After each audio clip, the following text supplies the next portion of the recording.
আমরা এখন সুন্দরবন যাত্রার জন্য বেরিয়ে গেছি।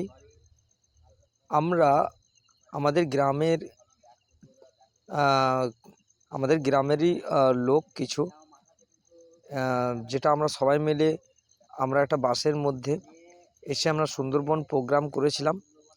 তো 27 তারিখ রাতে আমরা আহ, রাতে ফিরি এবং সকাল 10:30টার মধ্যে আমরা সুন্দরবন পৌঁছে গেছি। তো সেখানে আমাদের বোর্ড করা ছিল এবং সেই বোর্ডের মধ্যে আমাদের আমাদের সমস্ত কিছু করা ছিল, খাবার দাবার।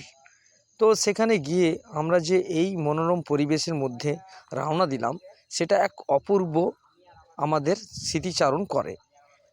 তো জাস্ট আমরা যেমন আমরা সুন্দরবন ছোটোবেলাতে পড়েছিলাম, যে আমার বন্ধুগুলো ফটো আমি দিয়েছি। তো আমরা ছোটোবেলায় অনেক সুন্দরবনের কাহিনী পড়েছি, টাইগার, রয়্যাল বেঙ্গল টাইগারের কথা পড়েছি।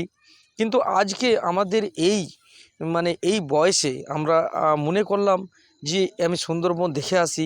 আমরা তো বইয়ে পড়েছি অনেক, কিন্তু আমরা কোনোদিন সেটাকে বাস্তবে কোনোভাবে রিয়েলিটি দেখিনি। তো তার জন্য আমরা সুন্দরবন বেরিয়েছি। তো 27/1/2025 বেরিয়েছি। দিন ছিল সোমবার। তো মঙ্গলবার আমি 10:30টায় পৌঁছে গেছি। আর জল একটু নীলাভ টাইপের। তো খুব সুন্দর লাগছে। আর নদীর যে নদী, একটা নদী আর একটা নদীর সঙ্গে যে মিল, মানে অসংখ্য নদী।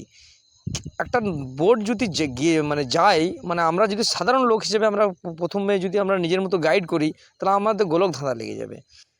কেবল এই বোটওয়ালারাই জানে যে কোন দিকে গেলে না গেলে সেটা কিন্তু ভালো হবে। তো আমরা এই জার্নি করছি এবং এই মনোরম পরিবেশটা আমরা কিন্তু উপভোগ করছি। আমার সঙ্গে আমার পেয়ারি বন্ধু এবং বাবলু এবং আরও অনেকে আছে। আমার ক্লোজ ফ্রেন্ডেরই নাম বললাম।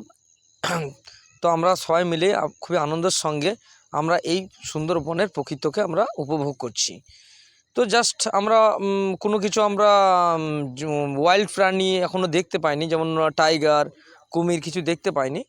তো এই যে একটা বোট যেমন যাচ্ছে, ওরা একটা বুকিং করে রেখেছে, ঘুরছে সবাই মিলে। তো আমি একটা জাস্ট ফটো দিলাম। তো খুব দূর থেকে খুব অসাধারণই লাগছে। দেখুন, ওই পারে একটা জঙ্গলের একটা সামান্য ডাকু করা আছে। ডাকু মানে একটু ছোট দ্বীপের মতো।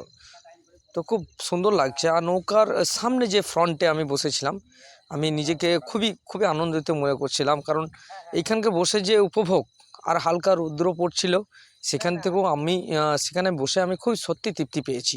কিছু দেখতে পাই আর নাই পাই। এবার আমরা কাল পরশু দুদিন থাকবো। যদি কিছু দেখতে পাই আমি অবশ্যই ক্যামেরা করে দেখাবো আপনাদের। তো কেমন লাগলো অবশ্যই জানাবেন। আপনাদের কেমন লাগছে এই বিষয় নিয়ে ভিডিও, কেমন লেগেছে।